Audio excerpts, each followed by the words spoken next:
Leo ngoja nikutafakarishe kidogo mwana SNG8.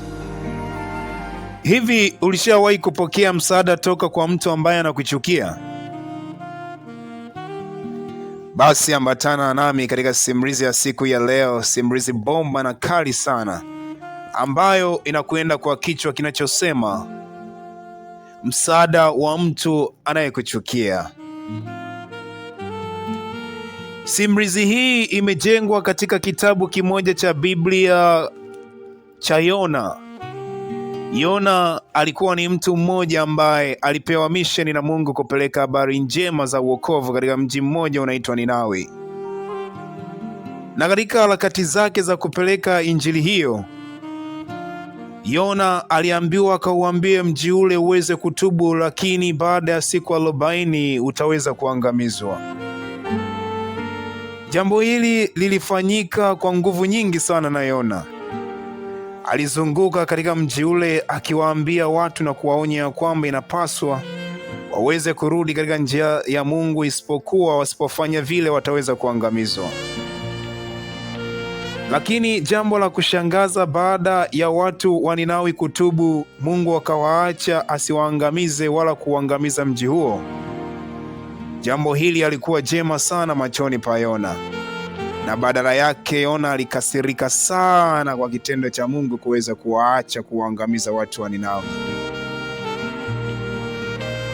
Yona akamwambia Mungu, ndio maana nilikimbia mwanzo, kwa sababu najua wewe ni Mungu mwenye neema, Mungu wa huruma, si mwepesi wa hasira, na una rehema nyingi mno.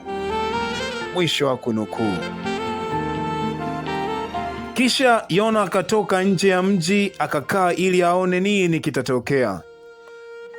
Mungu akasababisha mmea ukue haraka juu ya Yona ili umpe kivuli dhidi ya jua kali. Yona akafurahi sana kwa sababu ya yule mmea. Lakini siku iliyofuata Mungu akaleta mdudu akauharibu ule mmea ukanyauka. Jua kali likampiga Yona. Yona akakasirika sana, akahuzunika mno mpaka akasema bora afe. Akamwambia Mungu ikiwezekana bora utoe uhai wake.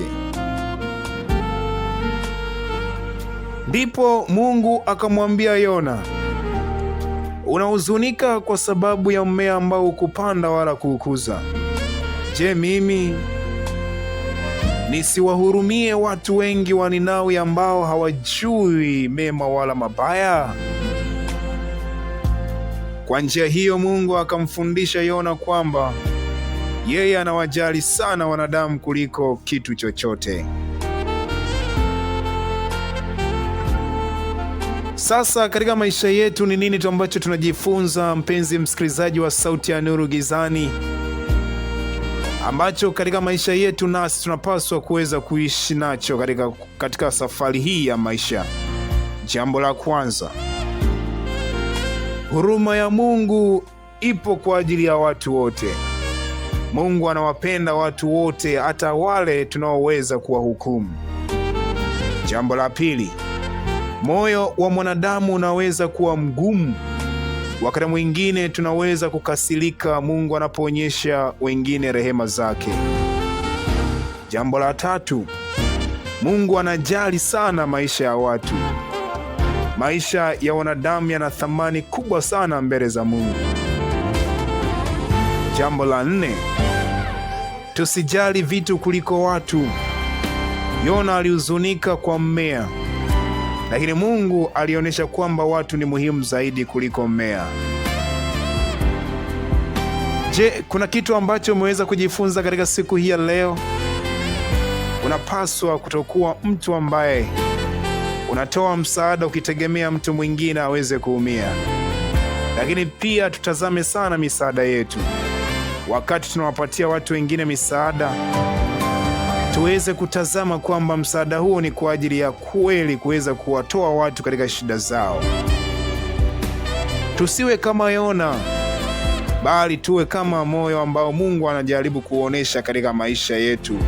Basi na sisi tutendeane vivyo hivyo. Mungu akubariki sana mpenzi msikilizaji wa Sauti ya Nuru Gizani. Mimi ni msimuliaji wako, ninaitwa William Chazi. Ninakutakia baraka nyingi za Mungu. Tukutane tena katika makala nyingine inayofuata. Usisahau kusubscribe, kulike, comment na kushare katika YouTube channel, TikTok, WhatsApp pamoja na Facebook na Instagram. Bye. Mungu awe pamoja nawe. Amen.